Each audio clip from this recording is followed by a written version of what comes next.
सावधान। नमो अरिहंताणं नमो सिद्धाणं नमो आयर्याणं नमो वज्रायाणं नमो लोवे सबसाहूणं मोक्षमार्गस्य नेतारं भेतारं कर्मिभूभृतां ज्ञातारं विश्वतत्त्वानां वन्दे तद्गुणलहरी। मंगलं भगवान् वीरो मंगलं गौतमो गणी मंगलं कुन्दाद्यो जैन धर्मोस्तु मंगलम्। सर्वमंगलमांगल्यं सर्वकल्याणकारकं प्रधानं सर्वधर्माणां जयतु शासनं जैनं जयतु शासनं जैनं जयतु शासनं। 10 कर्मों के अंतर्गत अभी तक हमने 7 करणों की चर्चा कर ली है। प्रातःकाल हमने जिस करण की चर्चा की थी वो कौन सा करण था? संक्रमण। संक्रमण जो है वो किसमें होता है? किसमें होता है? सामान्यतः कर्मों में होता है। वो नहीं होता है क्या अपेक्षा नहीं अभी है ना, कर्मों में होता है। लेकिन कर्म 3 प्रकार के होते हैं। कितने प्रकार के? कौन कौन से? द्रव्य कर्म, भाव कर्म और नो कर्म। संक्रमण इन 3 कर्मों में से कौन से कर्म में होता है? द्रव्य कर्म में। पक्की बात है कि नो कर्म में होता है? किसमें होता है संक्रमण? द्रव्य कर्म में होता है कि भाव कर्म में होता है कि नो कर्म में होता है? भाव कर्म के निमित्त से द्रव्य कर्म में होता है और उदय नो कर्म में दिखता है। पूरा विद्वानों वाला उत्तर दे रहे हैं हम लोग बराबर, है ना। लेकिन वास्तव में किसमें होता है कि द्रव्य कर्म में होता है। किसमें होता है संक्रमण? द्रव्य कर्म में होता है। इतना सा इसका उत्तर है, ठीक है। द्रव्य कर्म में संक्रमण होता है, ठीक है। हम अच्छा, संक्रमण का कोई एक शब्द में अर्थ बताएगा? संक्रमण का अर्थ क्या है?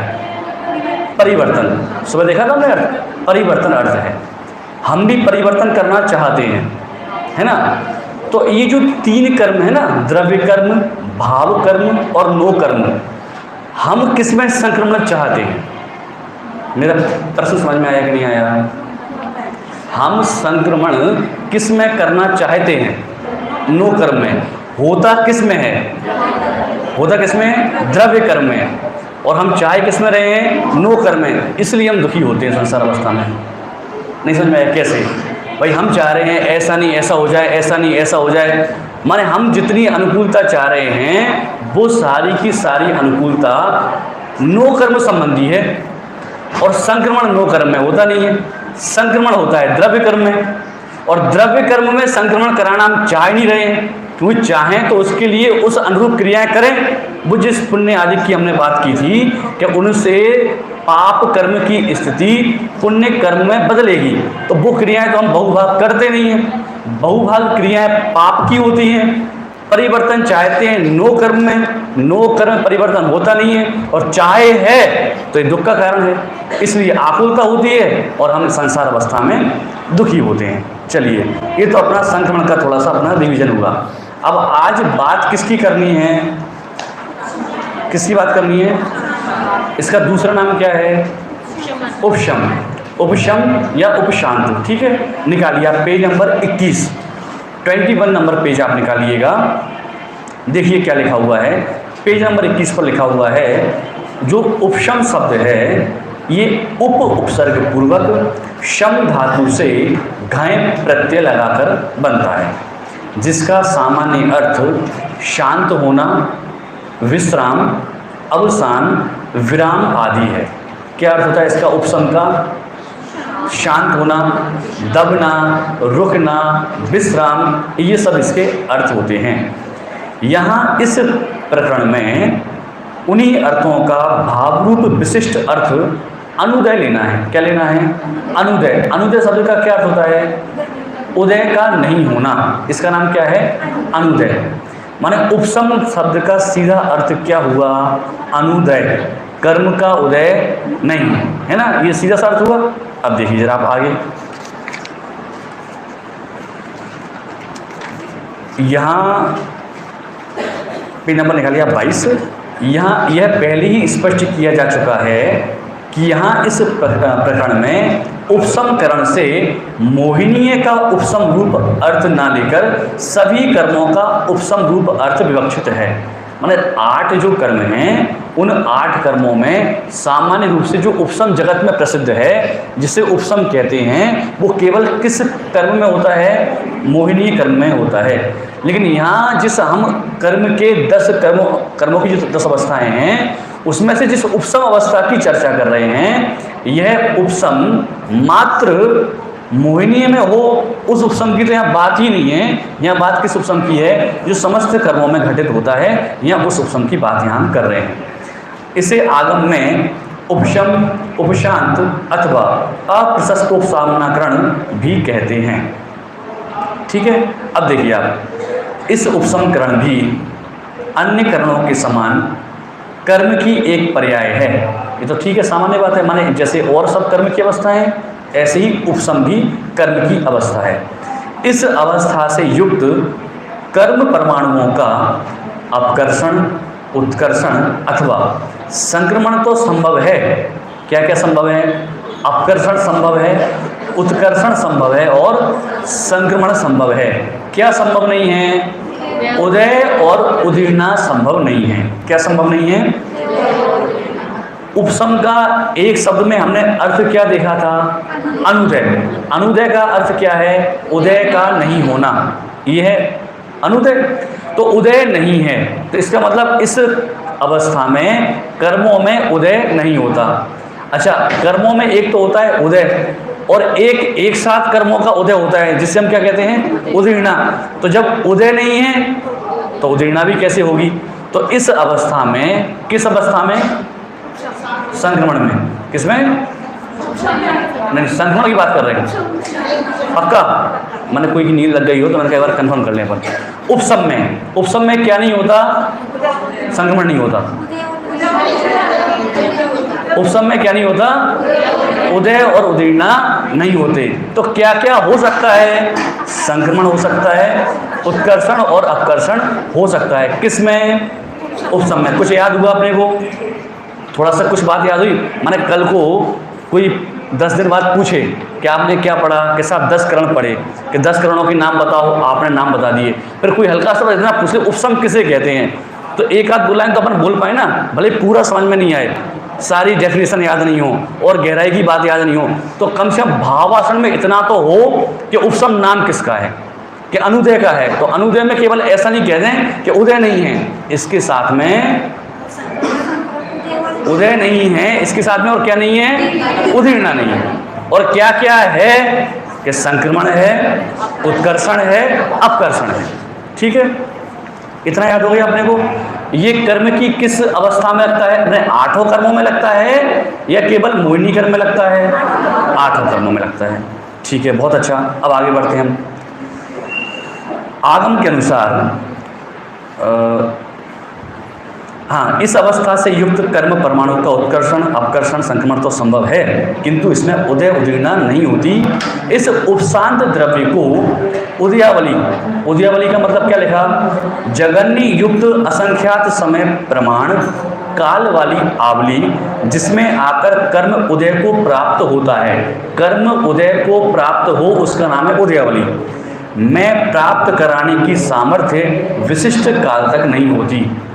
माने हम जिस उपसम की चर्चा कर रहे हैं, इस उपसम के कारण से वो जो कर्म उदय में आ रहा था उदयावली के पश्चात, वो कर्म उदय में नहीं आ पाता है ना। उदयावली में कर्म का उदय नहीं आ पाता है और कर्म की उदीर्णा भी नहीं हो पाती है।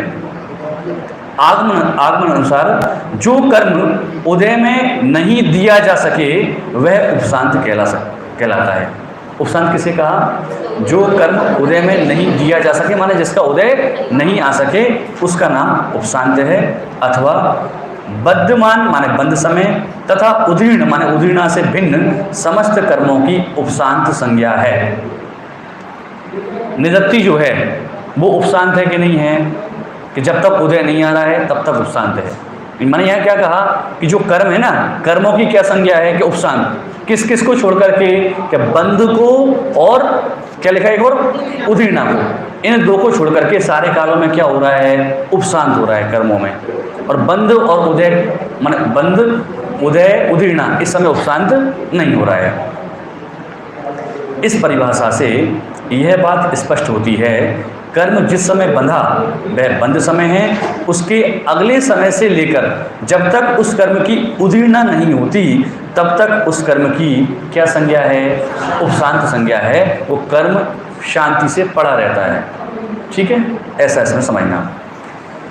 इसी बात को अन्य भाषा में ऐसा भी कहा है, कितने ही कर्म परमाणुओं का बहिरंग अंतरंग कारणवश उदीर्णा द्वारा उदय में अनागमन माने उदय नहीं आना, इसे भी क्या कहते हैं? अब उसे उपशम कह लूँ, उसे अप्रशस्त उपसामना कह लूँ, एक ही बात है। माने कुल मिलाकर के कर्म उदय में नहीं आ रहा है। माने लैंग्वेज चेंज है, बात यही है, कर्म उदय में नहीं आ रहा है, इसका नाम उपशांत है। विशेष यह कर्म की ऐसी अवस्था है जो उपशम रूप होने पर भी मोक्ष मार्ग नहीं, माने जब दर्शन मोहिनी में उपशम हो तो औपसमिक सम्यक दर्शन प्रकट होता है, और औपसमिक सम्यक दर्शन प्रकट होता है तो जीव को मोक्ष मार्गी कहा जाता है। लेकिन यहाँ उपशम तो हो रहा है, फिर भी जीव को मोक्ष मार्गी नहीं कहा जा रहा है, यहाँ ये बात लिखी हुई है। तथा इसे विशिष्ट समय तक विशिष्ट परिणामों के मिले बिना शीघ्रता से उदय में नहीं लाया जा सकता है। माने हम चाहें अपने परिणामों से इसे हम उदय में ले आएं तो ऐसा भी संभव नहीं है।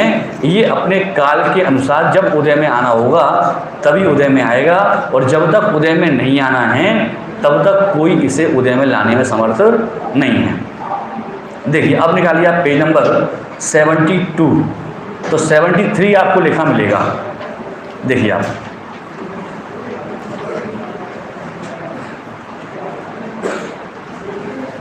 मिल गया। देखिए उपशांतकरण तथा उपशम, इन दोनों में जो अंतर भेद है वह स्पष्ट समझ में आना चाहिए।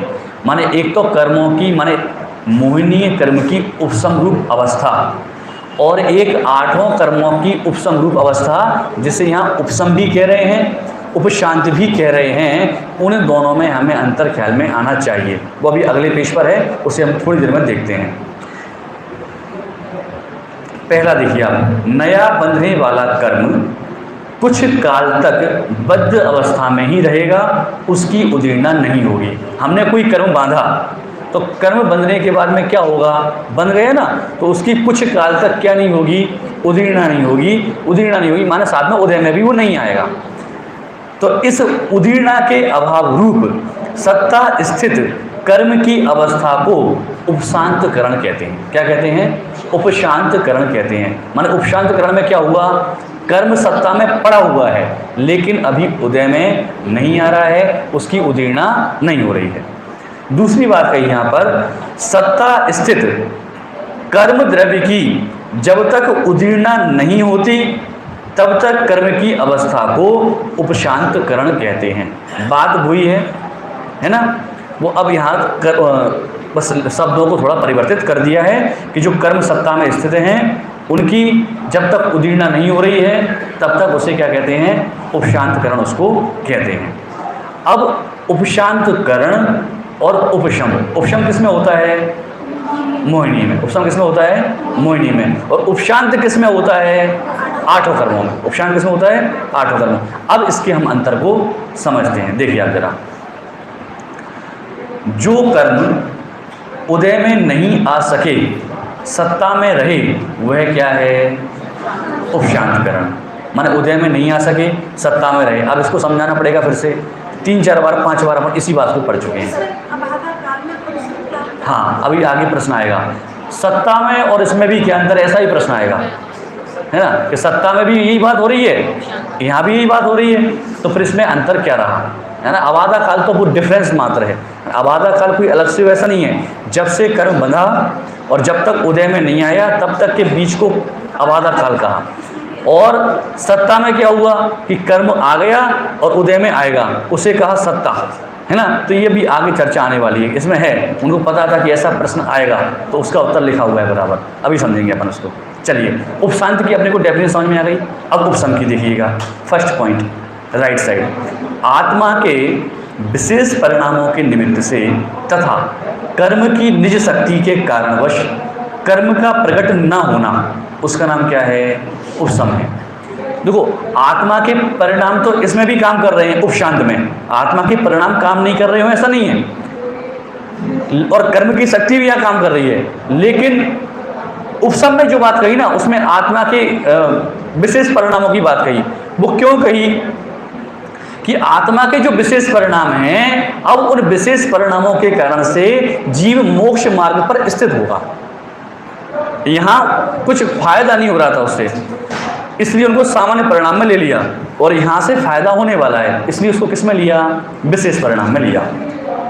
आत्मा के विशेष परिणामों के निमित्त से तथा कर्म की निज शक्ति के कारणवश कर्म का प्रकट नहीं होना, उसका नाम क्या है, उपशम है। जैसे कतक आदि द्रव्य के संबंध से जल में कीचड़ का उपशम हो जाता है। कतक माने फिटकरी, समझ लीजिए, फिटकरी हमने पानी में डाली तो क्या हुआ, गंदगी नीचे बैठ गई, तो अब वो जो गंदगी नीचे बैठ गई उसका नाम क्या है, उपशम, है ना। गंदगी के नीचे बैठने का नाम क्या है, उपशम।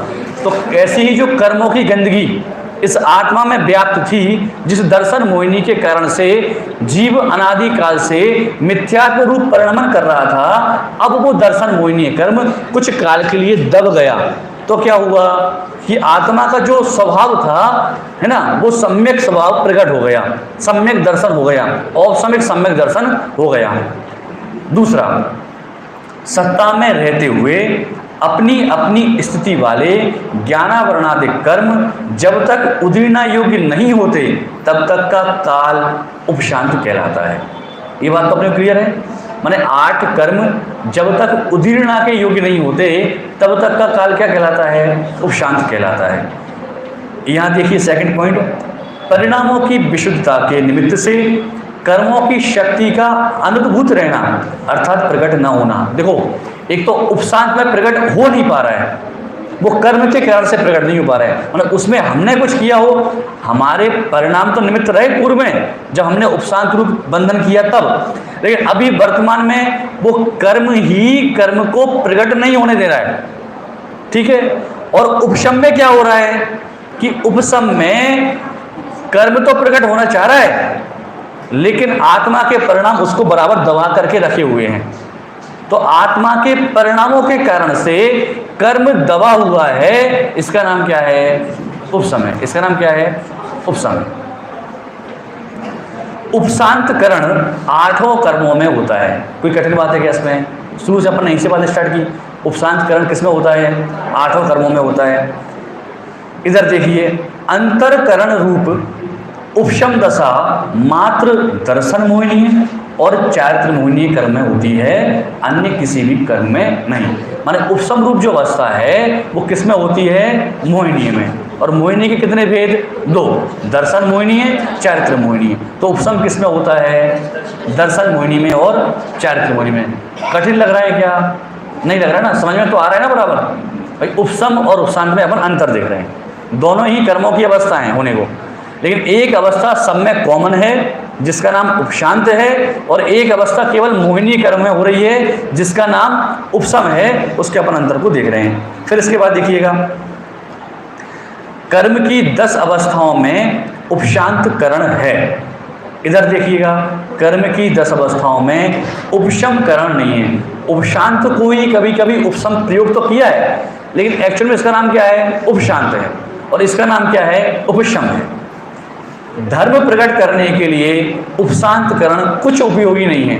ये उपशांतकरण तो नेचुरली होता ही है, लेकिन इससे धर्म का कोई संबंध नहीं है। लेकिन उपसम निमित्त रूप औपसमिक भाव स्वयं धर्म रूप ही है। माने औपसमिक जो भाव है वो औपसमिक भाव कैसा है? धर्म रूप है। माने धर्म को प्रकट करने में निमित्त है, इसके माध्यम से धर्म प्रकट हो रहा है। धर्म किसका नाम? माने जिसके उपसम करण हुआ वो मंदिर में पूजा करने आएगा, रोग इसका नाम धर्म नहीं। फिर क्या हुआ? धर्म का संबंध किससे है? किससे है? आत्मा से। धर्म का संबंध किससे? आत्मा से है। तो यहाँ क्या हुआ? उपसम निमित्तक औपसमिक भाव स्वयं धर्म रूपी ही है। माने यहाँ जो मेरा स्वभाव था सम्यक दर्शन रूप, और अभी तक क्या हो रहा था कि मिथ्यात्व का जो लगा हुआ था संसार में, मिथ्यात्व मेरे साथ, उस मिथ्यात्व का कुछ काल के लिए अनुदय हुआ और क्या प्रकट हुआ? धर्म प्रकट हुआ। धर्म से जीव किस में स्थित होता है? मोक्ष मार्ग में। किस में स्थित होता है? मोक्ष मार्ग में। तो जैसे ही औपसमिक सम्यक दर्शन हुआ तो किसका टिकट मिल गया? मोक्ष जाने का टिकट मिल गया। जैसे ही औपसमिक सम्यक दर्शन हुआ मोक्ष जाने का टिकट मिल गया। भले ही मोक्ष कितने काल बाद मिले? कितने काल बाद? किंचित न्यून अर्ध पुद्गल परावर्तन काल बाद। कितने काल बाद? किंचित न्यून अर्ध पुद्गल परावर्तन काल बाद मोक्ष मिले, लेकिन मोक्ष मिलने की गारंटी है। किंचित न्यून अर्ध पुद्गल परावर्तन काल क्या होता है? कितने काल, कितने वर्षों का होता है ये काल? बहुत बड़ा होता है। इस कमरे में आ जाएगा? नहीं आएगा? हॉल में नहीं आएगा। कितना बड़ा होता है कि जिसमें अनंत वर्ष हो जाएं। कितने वर्ष हो जाएं? अनंत वर्ष हो जाएं। ऐसा ही किंचित न्यून अर्ध पुद्गल परावर्तन काल है। जैसे मान लीजिए, ये तो एग्जाम्पल जो बहुत स्कूल दे रहा हूँ मैं आपको, कि भगवान महावीर का जीव जब वो मारीची था तो मारीची के भव से जब भगवान महावीर बना तो उसने अनेक अनेक भवों को तो धारण किया, बीच में वो निगोद जाकर के भी आया। तो यदि कोई जीव, अभी उसने तो वहाँ सम्यक दर्शन प्राप्त नहीं किया था, लेकिन यदि कोई जीव सम्यक दर्शन प्राप्त कर ले तो उसको बीच में, और वो किंचित न्यून अर्ध पुद्गल परावर्तन काल तक संसार में रहे, तो संसार में रहने का तो उत्कृष्ट काल कितना है? साधिक 2000 सागर। संसार माने 30 पर्याय में रहने का, तो 30 पर्याय में रहने का तो उत्कृष्ट काल साधिक 2000 सागर है। तो साधिक 2000 सागर तो वो यहाँ रह सकता है मैक्सिमम, लेकिन इसके बाद तो उसे कहाँ जाना पड़ेगा? कि निगोद ही जाना पड़ेगा, यदि पुरुषार्थ करके मोक्ष को प्राप्त नहीं किया तो। और पुरुषार्थ करके बीच में ही मोक्ष को प्राप्त कर ले तो अनंत काल चक्र का उसके अभाव हो जाएगा। लेकिन यदि सम्यक दर्शन प्रकट कर लिया और किंचित न्यून अर्ध पुद्गल परावर्तन काल पूरा किया तो बीच में बहुत काल तक, अनंत काल तक निगोद में रहना भी नक्की, समझना। इसलिए ऐसा नहीं सोचना कि यदि सम्यक दर्शन प्रकट हो गया तो मोक्ष का टिकट मिल गया तो मोक्ष तो जाएंगे ही जाएंगे, अब हम क्यों आकुलता करें, क्यों संयम धारण करें, क्यों पुरुषार्थ करें, क्यों मेहनत करें? मोक्ष तो पक्का है। तो पक्का तो है, लेकिन फिर वो क्या समझना कि अब वो कब होगा, उसके बीच में कितने अनंत दुख उठाने पड़ेंगे, इसकी भी कोई गारंटी नहीं है। तो ये धर्म जो है, रत्नगण साकाचार्य ग्रंथ में दूसरा श्लोक है, देशयामी समीचीनम धर्मम कर्म निवारणम संसार दुखता सत्वान यो धरत्योत्तमे सुखे। धर्म क्या है? यहाँ का ना धर्म प्रकट होगा। तो धर्म क्या है कि संसार के दुखों से उठाकर जो मोक्ष के उत्तम सुखों को प्राप्त कराए, उसका नाम क्या है? कि उसका नाम धर्म है। और जो स्वर्ग के सुखों को प्राप्त कराए, उसका नाम धर्म है क्या? उसका नाम धर्म नहीं है। क्यों धर्म नहीं है? क्योंकि जब ये जीव 2000 सागर के लिए बाहर निकला है ना, तो उस साधिक 2000 सागर के काल में 2000 सागर तो नरक और स्वर्ग देवगति के लिए फिक्स थे। 1240 सागर तो देवगति के लिए लेकर के आया था और 760 सागर नरक के लिए लेकर के आया था। अब कितना काल बचा? अब कितना काल बचा? साधिक कुल कितना था? साधिक 2 सागर। तो अब जो साधिक काल बचा, साधिक 2000 सागर, तो अब जो साधिक काल बचा, उस साधिक काल में अपना कल्याण करना है। माने कल्याण करना है, माने मोक्ष प्राप्त करने रूप। क्योंकि कल्याण करना है माने सम्य दर्शन करना है, तो वो तो नरक गति में भी हो सकता है 760 में, देव गति में भी हो सकता है 1240 में, लेकिन उसकी बात नहीं है, मोक्ष जाने की बात है। तो वो जो साधिक काल बचा, उस साधिक काल में इस जीव को 2 इंद्रिय होना है, 3 इंद्रिय होना है, 4 इंद्रिय होना है, असैनी पंचेंद्रिय होना है, सैनी पंचेंद्रिय होना है। सैनी पंचेंद्रिय में भी मनुष्य भाव से ही मोक्ष होगा, माने मनुष्य में भी पुरुष वेद से मोक्ष होगा। तो सैनी पंचेंद्रिय में तो स्त्री भी होगा, सैनी पंचेंद्रिय में तो नपुंसक भी होगा, और सैनी पंचेंद्रिय में तो पुरुष भी होगा। तब कहीं जाकर के मोक्ष मिलने का काल आएगा। माने वो काल बहुत अल्प है। इस धर्म की यहाँ बात करें ना, वो धर्म को प्राप्त करने का जो काल है ना, वो काल बहुत अल्प है। उस काल में यदि ये जीव अपना कल्याण कर ले तो कर ले, नहीं तो अनंत काल के लिए निगोदों में धक्के खाएगा। क्योंकि वो जो अल्प काल मिला, उस अल्प काल में स्त्री पुरुष नपुंसक हुआ, उस स्त्री पुरुष नपुंसक में भी भोग भूमि में जन्म लेगा, मलेच्छ खंड में जन्म लेगा। तो भोग भूमि में जन्म ले तो मनुष्य बन जाए, संगी पंचेंद्रिय बन जाए, सम्यक दर्शन प्राप्त कर ले, तो अभी मोक्ष नहीं जा सकता। मलेच्छ खंड में जन्म ले, सम्यक दर्शन प्राप्त कर ले, कर सकते हैं क्या?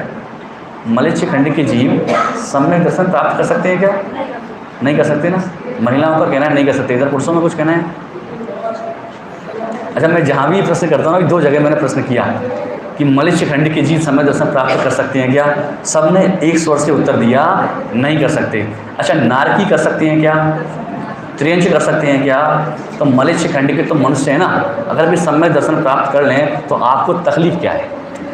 मैं जहाँ जहाँ ये प्रश्न करता हूँ, मुझे समझ में नहीं आता लोगों को, मलेच्छ खंड वाले जीवों को सम्यक दर्शन प्राप्त कराने में तकलीफ क्या है? वह नारकी को तो प्राप्त करवा देंगे अपन। कैसा? मलेच्छ खंड वाले तो नहीं बनेंगे, वो विद्याधर बनेंगे। मलेच्छ खंड वालों की संभावना थोड़ी कम है, क्योंकि वहाँ धर्म नहीं है। यहाँ आके बन तो सकते हैं, मोक्ष जा सकते हैं, योग्यता तो है, पर ऐसा होगा नहीं। पात्रता बराबर है, क्योंकि उनका जन्म चौथे काल में हुआ है, मलेच्छ खंड वालों का भी और विद्याधर वालों का भी, विद्याधर वालों का भी। हाँ हाँ हाँ, पुत्रों के मोक्ष जाने में बाधा नहीं है, क्योंकि वे आर्य खंड के हैं। भाई पिता के गोत्र से संतान का गोत्र चलता है ना, तो भले ही वहाँ से आई हूँ। मलेच्छ खंड का नाम क्या है? मलेच्छ खंड क्यों है? कि वहाँ धर्म नहीं है। क्या नहीं है? धर्म नहीं है। लेकिन ऐसा नहीं कि सम्यक दर्शन प्राप्त नहीं कर सकते, धर्म तो नहीं है, लेकिन नैसर्गिक सम्यक दर्शन है ना, तो वो प्राप्त कर सकते हैं। कोई मुनिराज आदि आ जाएँ, चारण विद्यारी है ना, उनके माध्यम से उपदेश, अन्य भी कारणों से उनको उपदेश हो, तो उसके माध्यम से वे मनुष्य सम्यक दर्शन प्राप्त कर सकते हैं।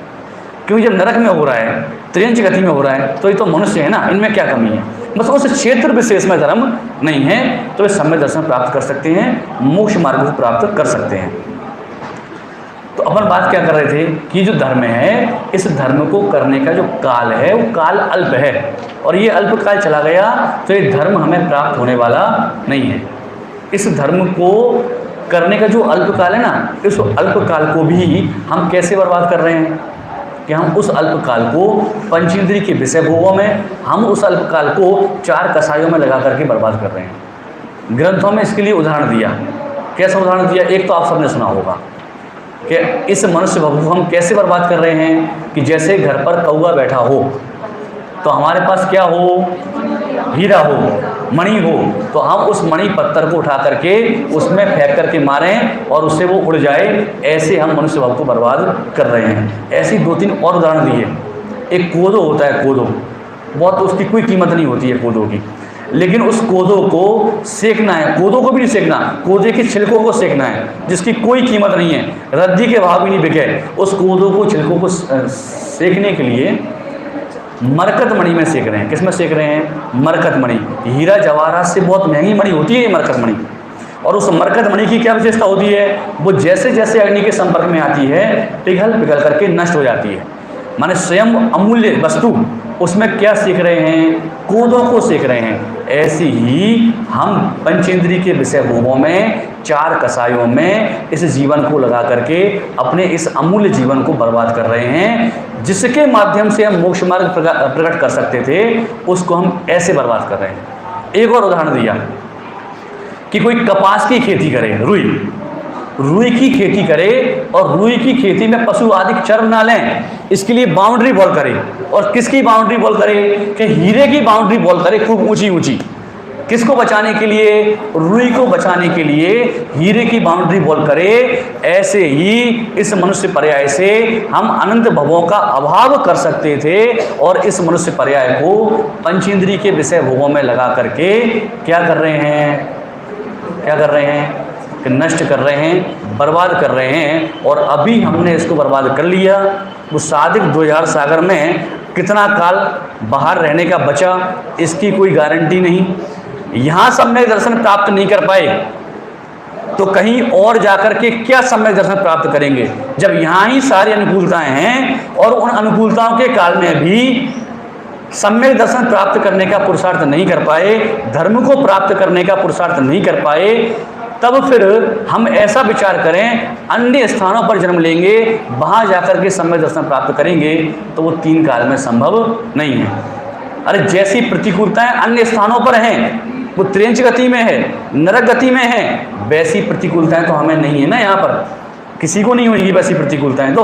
और वैसी प्रतिकूलताओं में हम कहें कि समय नहीं है, फुर्सत नहीं है, धर्म नहीं कर पा रहे हैं, तो समझना है तो समय अपने पास खूब, लेकिन उस समय को हम बर्बाद कर रहे हैं। अभी हम समय को बर्बाद करेंगे, बाद में समय हमें बर्बाद करेगा।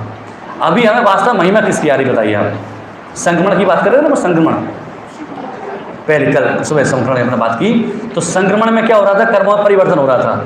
अपने को महिमा किसकी आ रही है? कि अपने को जो महिमा है जगत के पदार्थों की आ रही है। किसकी महिमा आ रही है? जगत के पदार्थों की आ रही है। घर में कितना सोना है, कितना चांदी है, हीरे जवाहरात है, इसकी महिमा आ रही है। व्यक्ति अपने पास सोना एक अंगूठी खरीद ले नहीं तो बड़ा खुश होता है, एक कार खरीद ले तो बड़ा खुश होता है, फोटो को व्हाट्सएप स्टेटस पे, फेसबुक पे, इंस्टाग्राम पे, जाने क्या क्या साधन वर्तमान में उपलब्ध हैं, सब जगह डालता है कि साहब मैंने आज एक कार खरीद ली, है ना। अब आप विचार करना महिमा किसकी आ रही है? अपने को पुद्गल की आ रही है कि जीव की आ रही है? कहीं मंदिर में जाके, मैं ये नहीं कह रहा कि मंदिर जाके फोटो खिंचाएं, मैं तो इसका निषेध ही करता हूँ। मंदिर में जाके तो फोटो खिंचाने नहीं चाहिए, और भगवान के साथ तो कभी फोटो खिंचाने का विकल्प आना नहीं चाहिए। वास्तव में लोग तो भगवान के साथ सेल्फी ले रहे हैं, मैंने पीठ दिखा के फोटो खींच रहे हैं। अरे वहाँ तो फोटो खिंचाने का विकल्प आने का सवाल ही नहीं है। वहाँ जाकर के तो अंतरंग की फोटो खींचें, वो ज़्यादा सार्थक है। इस चर्म देखी क्या फोटो खींचना जिसकी कोई कीमत नहीं है। लेकिन मैं बात क्या कर रहा था कि वो हम जो हमें एक इंद्रिय की महिमा आ रही है, हमें वो जो सोने चांदी की महिमा आ रही है, और हम उस सोने को सैत करके अपने पास रखें, बुंदेलखंड के शब्द का प्रयोग कर रहा हूँ यहाँ बुद्धिपूर्वक, इकट्ठा कर करके अपने पास रखे हुए हैं हम कि साहब ये सोना मेरा है, तो क्या होगा? कि संक्रमण होगा। फिर क्या होगा? संक्रमण होगा। जिसकी महिमा आएगी उसमें जन्म लेंगे फिर हम। समझ में आया आपको? खूब जमीन होना चाहिए, खूब प्लॉट होना चाहिए, तो एक इंद्रिय बनेंगे तो पृथ्वी का एक बनेंगे।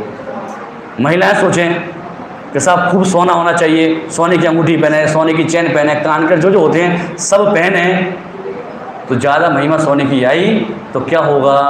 जन्म कहाँ होगा? कि सोने में जाकर के जन्म होगा, फिर वहीं जाके सोते रहना, कुछ होने वाला नहीं है। समझ में आया? तो अभी महिमा किसकी लाना चाहिए, ये बात भी हमें ख्याल में आना चाहिए। तो महिमा तो निज की आना चाहिए। जब निज की महिमा आएगी तब ये उपशम होगा। माने उपशांत तो हो ही रहा है ना हमेशा, लेकिन उपशांत से कुछ कल्याण हो रहा है क्या नहीं हो रहा है? तो कल्याण कब होगा? कि जब उपशम होगा। उपशम कब होगा? कि जब निज की महिमा आएगी तब उपशम होगा। और जब तक पर पदार्थों की महिमा रहेगी तब तक उपशांत तो हो सकता है, लेकिन उपशम होने वाला नहीं है। और उपशांत तो अनादिकाल से करते आ रहे हैं, लेकिन उससे कल्याण हुआ नहीं है। कल्याण किससे होगा? कि फर्स्ट टाइम कभी तो उपशम करना ही पड़ेगा, उससे कल्याण होगा। देखिए और आगे क्या लिखा हुआ है।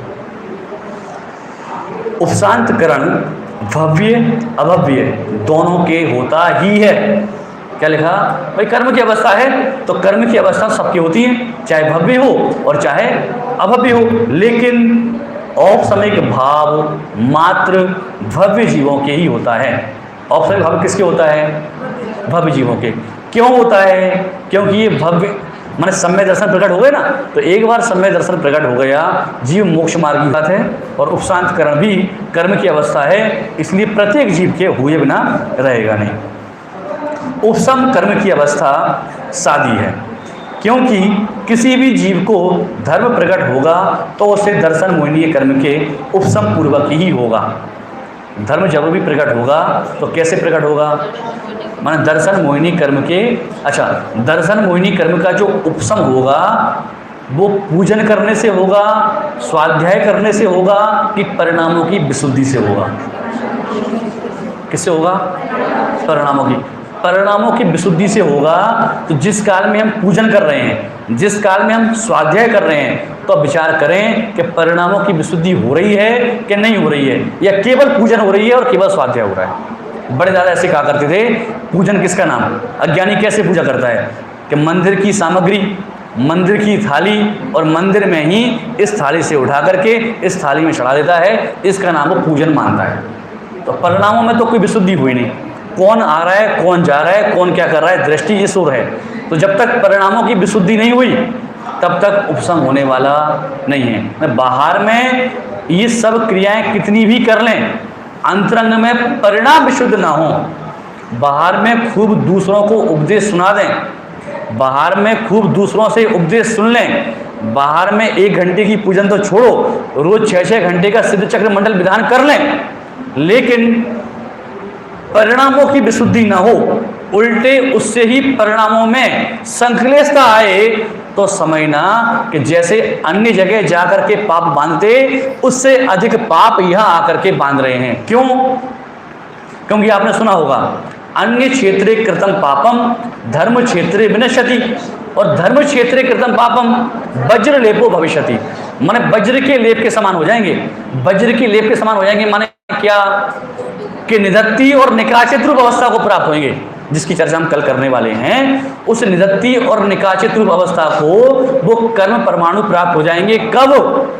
कि जब जो कार्य हमें जिन मंदिर में स्वाध्याय के काल में, पूजन के काल में नहीं करना चाहिए था, उस काल को हमने इस काल में किया, तब वे जो कर्म परमाणु बन रहे हैं, क्योंकि कर्म परमाणु तो प्रति समय बन रहे हैं, बंधे बिना रहेंगे नहीं। तो वे जो कर्म परमाणु बन रहे थे, एक तो सामान्य बंद होता, और एक ये निधत्ति निकाचित रूप विशेष बंद हो जाएगा। तो इसलिए परिणामों की विशुद्धि पर विशेष ध्यान देना है। बाहर में क्रिया अच्छी हो रही है, क्रिया बुरी हो रही है, उससे फर्क नहीं पड़ता। परिणाम विशुद्ध रह रहे हैं या नहीं रह रहे हैं, फर्क इससे पड़ता है। मैंने खूब प्रवचन सुने और उस काल में भी परिणामों में विशुद्धि ना आए, तो या तो वास्तव में उस काल में समझना कि प्रवचन सुना ही नहीं। जैसे एग्जाम्पल के लिए, कोई व्यक्ति जिम में जाए और महीने 2 महीने में उसके शरीर में कोई परिवर्तन नहीं दिखे, तो लगेगा जिम में जा रहा है? नहीं लगेगा ना। इसका मतलब जिम में जाकर के सो रहा है, टाइम पास कर रहा है, भाई वहाँ जाए कुछ अंतर नहीं है, ऐसा हो सकता नहीं है। कोई व्यक्ति खीर बनाए और उसमें वो क्या डलता है, स्वादिष्ट खुशबू आती है ना इसकी, केसर, इलायची, ये डालें और खुशबू नहीं आए, ऐसा हो सकता है क्या? तो जब पुद्गल में ऐसा अंतर देखने में आ रहा है, जिम गए तो पुद्गल का परिणाम पुद्गल में हुआ, इलायची और वो सब डाली तो पुद्गल का पुद्गल में परिवर्तन हुआ।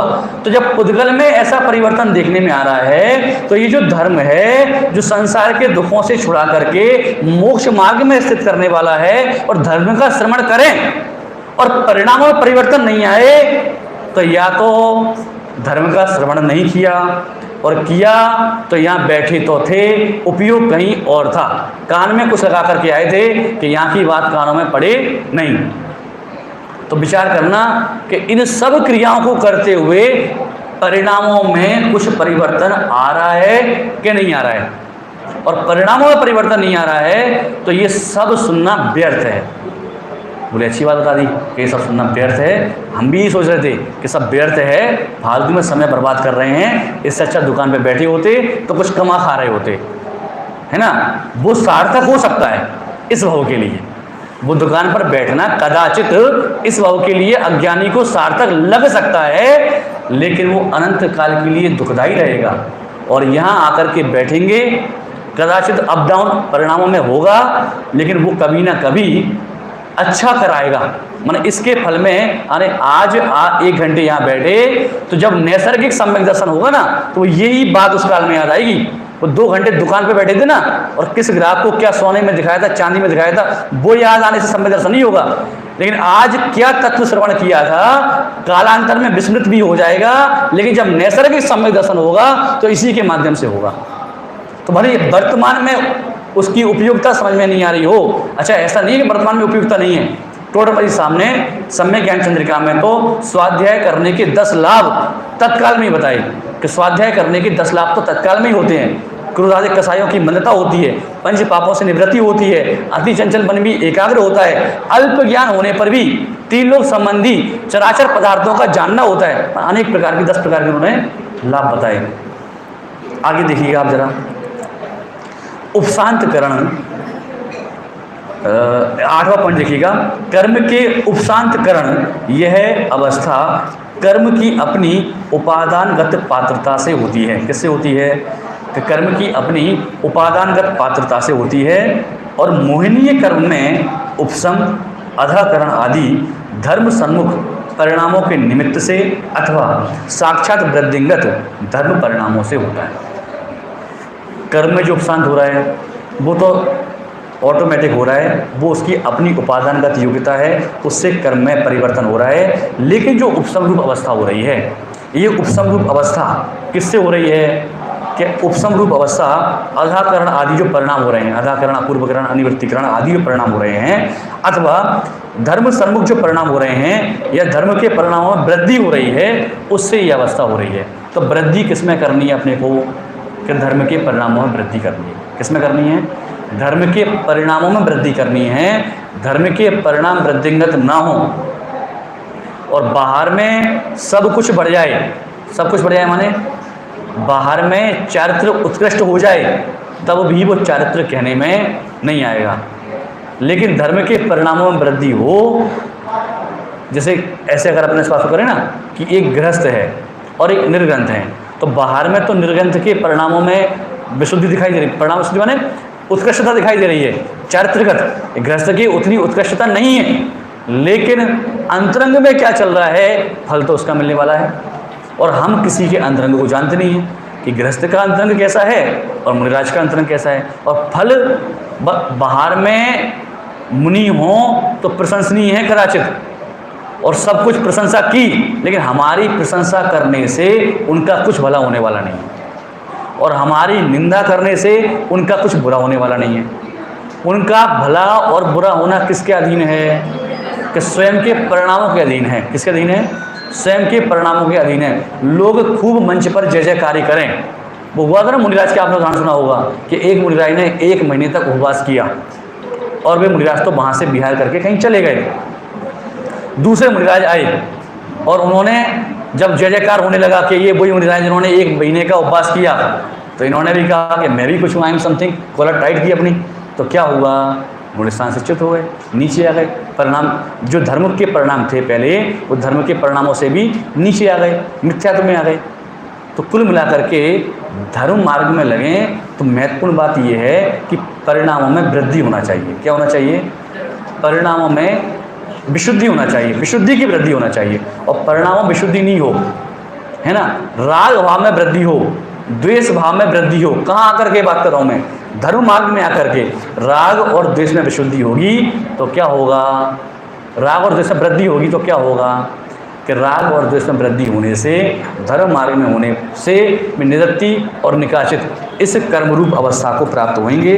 तो वास्तव में बहुत विचार करने की आवश्यकता है कि जब हम धर्म मार्ग में लगे हुए हैं तो उस धर्म मार्ग में हमारे परिणामों में विशुद्धि बढ़ रही है कि राग द्वेष बढ़ रहे हैं। और यदि राग द्वेष बढ़ रहे हैं तो उससे क्या हो रहा है कि उससे हमारा संसार ही बढ़ने वाला है। देखिए आप, इसी की चर्चा हम आगे करते हैं। तो पेज नंबर निकाल लीजिए आप।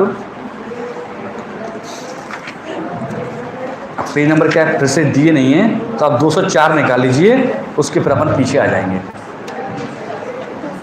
201 है वैसे तो।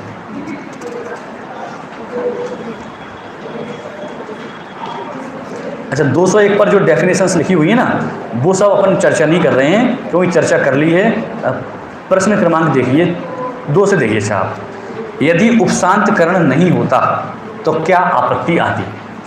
उपशांतकरण होता नहीं तो क्या समस्या खड़ी होती, ऐसा प्रश्न किया। यदि उपशांतकरण नहीं होता तो अबाधा काल समाप्त होते ही संपूर्ण कर्म की उदीर्णा हो जाने से कर्मों की समस्त ही व्यवस्थित व्यवस्था भंग होने का प्रसंग आ जाता, पुरुषार्थ बिना जीव मुक्त अवस्था को प्राप्त हो जाता।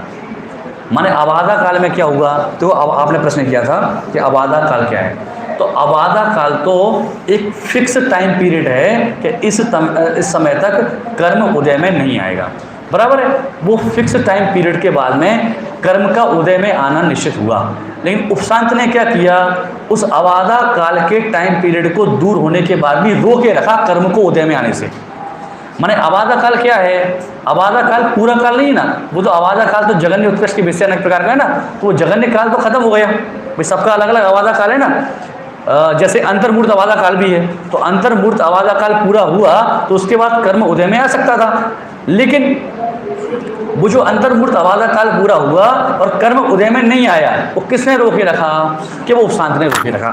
यदि उपशांत नहीं होता तो क्या होता, उपशांत नहीं होता तो वो कर्म अबाधा काल पूरे होते ही एक साथ पूरा का पूरा उदय में आ जाता, और एक साथ पूरा का पूरा उदय में आ जाता तो उससे क्या होता कि उससे जीव के सारे कर्मों का उदय एक साथ आ जाता, उदीर्णा हो जाती, और फिर जीव मोक्ष अवस्था को प्राप्त कर लेता। तो ये तो जो वस्तु व्यवस्था है वो वस्तु व्यवस्था ही भंग हो जाती। अंतर समझ में आया कि नहीं आया? माने अबाधा काल में और उपशांत में, माने अबाधा काल छोटा टाइम पीरियड है, उपशांत बड़ा टाइम पीरियड है। अबाधा काल कर्म को उदय में आने से रोका नहीं है।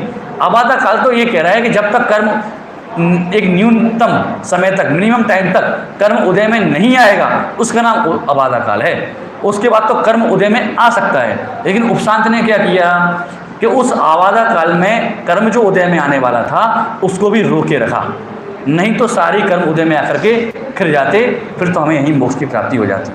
अगला प्रश्न देखिएगा, सत्वकरण और उपशांतकरण में क्या अंतर है? भाई सत्व में क्या हो रहा था कि कर्म सत्ता को प्राप्त हो रहे थे, बंधन को प्राप्त हो रहे थे, उपशांत में भी बंधन को प्राप्त हो रहे हैं। फिर अंतर क्या आ रहा है?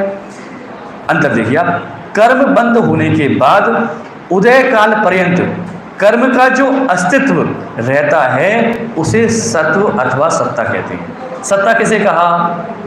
सत्ता उसे कहा कि कर्म का जो अस्तित्व बना रहा, कब?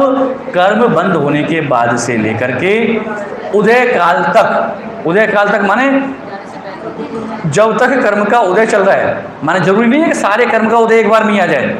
साता बेदनी बांधा तो हमने 10 साल में जो साता बेदनी बांधा था तो 1 साल में एक बार में उदय में आ जाए, ऐसा नहीं ना, उदय उसका अनवरत चल रहा है।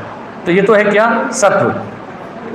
और कर्म का अभाव होने तक सत्व माने करण का काल उपशांत करण की अपेक्षा दीर्घ होता है। किसका काल दीर्घ है? सत्व का काल दीर्घ है।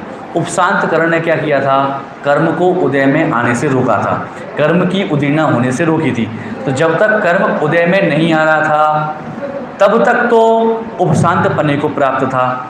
कर्म ने उदय में आना प्रारंभ कर दिया, ठीक है, कर्म ने उदय में आना प्रारंभ कर दिया, उपशांत वहाँ से चला गया।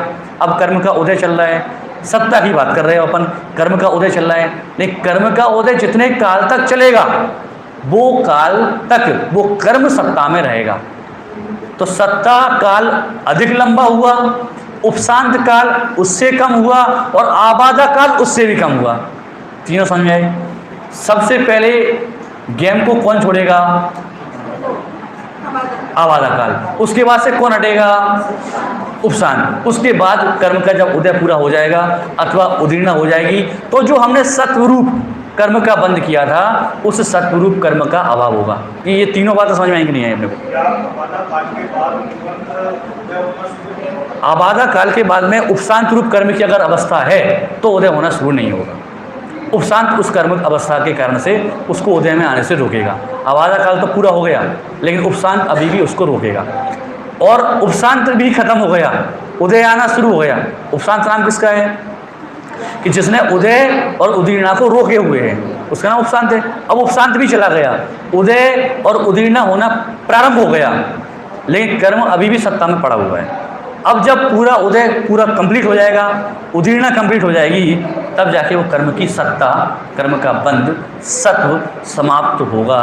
ये तीनों में अपने को अंतर आया कि नहीं आया ख्याल में, ये यहाँ पर मुख्य बात थी। देखिए आप जरा, कर्म बंद होने के बाद मर्यादित काल पर्यंत कर्म की उदीर्णा हुए बिना उसकी सत्ता में अवस्था को उपशांत करण कहते हैं। क्या कहा? कर्म बंद हो गया, मैंने अपने चर्चा पहले कर ली है वाली। कर्म बंद हो गया, कर्म बंद होने के बाद में क्या हुआ कि कर्म बंद होने के बाद में वो कर्म अभी उदय में नहीं आया।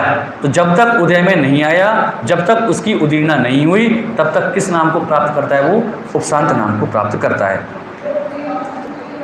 लास्ट पॉइंट है, सत्वकरण के काल की अपेक्षा से उपशांत करण का काल अल्प होता है। उपशांत करण का काल कैसा है? अल्प है। क्यों?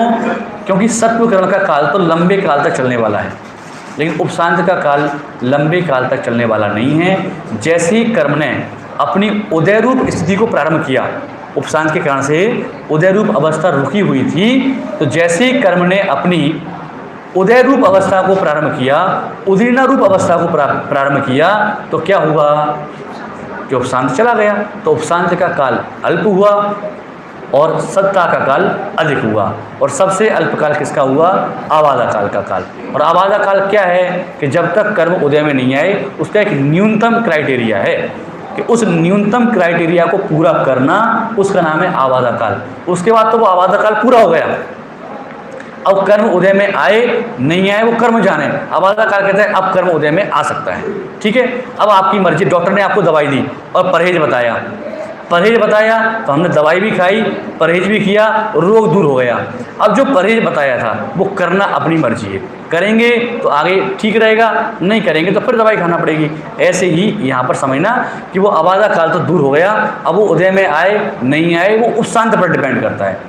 और उपशांत के माध्यम से जब तक उदय में नहीं आया तब तक तो नहीं आया, लेकिन जब उदय में आना प्रारंभ हुआ तो उपशांत भी चला गया और अब कर्म की सत्ता मात्र रही, तो सत्ता भी रही, इधर उदय और उदीर्णा भी उसके चालू रहे बराबर से। ये नहीं होता ही होता है। तो सभी जीवों को सभी कर्मों नहीं, एक्चुअल में क्या है, आबादा काल की चर्चा इसलिए आ जाती है कि वो कर्म की सामान्य बात करते हैं हम कि कर्म इतने काल तक उदय में नहीं आता है, तो तब तो आबादा काल की चर्चा आ जाती है। सामान्य प्रवचनों की बात करूँ मैं, लोग चर्चा में ले लेते हैं। लेकिन जब कर्मों के 10 करण जो हैं, उन 10 करणों की अपेक्षा ज़्यादा चर्चा होती नहीं है, तो 10 करण की अपेक्षा चर्चा नहीं होती, इसलिए ये वाली बात नहीं आती। अच्छा, 10 करणों की अपेक्षा चर्चा कभी कभी हो भी ना प्रवचन में, तो वो उत्कर्षण अपकर्षण की एक लाइन में होती है। कर्म की स्थिति का बढ़ जाना, इसका नाम प्रवचन में उत्कर्षण हो जाता है। कर्म की स्थिति घट जाना, इसका नाम अपकर्षण हो जाता है। एक कर्म का एक रूप से दूसरे रूप परिवर्तित हो जाना, इसका नाम संक्रमण हो जाता है और चर्चा अपनी पूरी हो जाती है। मतलब इससे ज़्यादा प्रवचनों की लैंग्वेज अपन ज़्यादा पढ़ नहीं पाते हैं। तो पर्टिकुलर अपन चर्चा कर रहे हैं तो वो चर्चा अपने को लग रही है कि कुछ है, गहराई है उसमें, और कई बार तो लग रहा है कि वैसे कठिन भी हो रहा है ना, लेकिन वो अपन समझने का उसका प्रयत्न कर रहे हैं। तो वो जो हो रहा है ऐसा वो क्यों हो रहा है? क्योंकि वो जैसे निदत्ति निकाचित है, मैंने कल भाई साहब से कहा कि निदत्ति निकाचित जो है उसमें क्या समझें और क्या समझाएं। वो निदत्ति निकाचित की एक ही डेफिनेशन है, चाहे उसको 2 बार बोल लो, चाहे 4 बार बोल लो, चाहे 40 बार बोल लो, वो उसमें कुछ है ही नहीं है भाई। वो निकाचित में और निदत्ति में, तो निदत्ति में 2 रूप अवस्था नहीं होती, संक्रमण और उदीर्णा, और निकाचित में संक्रमण नहीं होता, उदीर्णा नहीं होती, उत्कर्षण नहीं होता, अपकर्षण नहीं होता। अब इसी को समझाते रहो आप लगातार 1 घंटे 2 घंटे, वो कोई दिक्कत नहीं है, और इसी को समझाया हुआ भी है और अपन समझेंगे भी, लेकिन बात इतनी सी है बस, इसके अलावा इसमें कोई बात है नहीं। माने ये जो लास्ट के 3 करण है ना, कौन कौन से? उपशांत, निदत्ति, निकाचित, इसमें कुछ नहीं हो रहा है, इसका नाम ही करण है बस। उपशांत में क्या नहीं हो रहा? उदय और उदीर्णा। उपशांत में क्या नहीं हो रहा? उदय और उदीर्णा। निदत्ति में क्या नहीं हो रहा? संक्रमण और उदीर्णा। और निकाचित में क्या नहीं हो रहा? संक्रमण, उदीर्णा, उत्कर्षण, अपकर्षण। उदीर्णा तो सब में कॉमन है, उपशांत में भी उदीर्णा है, संक्रमण निदत्ति में भी उदीर्णा है, निकाचित में भी उदीर्णा है, उदीर्णा कॉमन है। एक ही दो चीज़ बढ़ गई हैं। अब इसको इससे ज़्यादा समझाने की जरूरत नहीं है, उदीर्ण हम समझ चुके हैं, है ना, संक्रमण समझ चुके हैं और उत्कर्षण अपकर्षण समझ चुके हैं। तो अब ये समझ लो कि चर्चा पूरी हो गई, अपनी 10 करण हो गई। लेकिन फिर भी अपन कल करेंगे, पूरा 1 घंटे करेंगे, ठीक है। और अभी की बात को अपन यहीं पूरी करते हैं। ओम नमः शिवाय।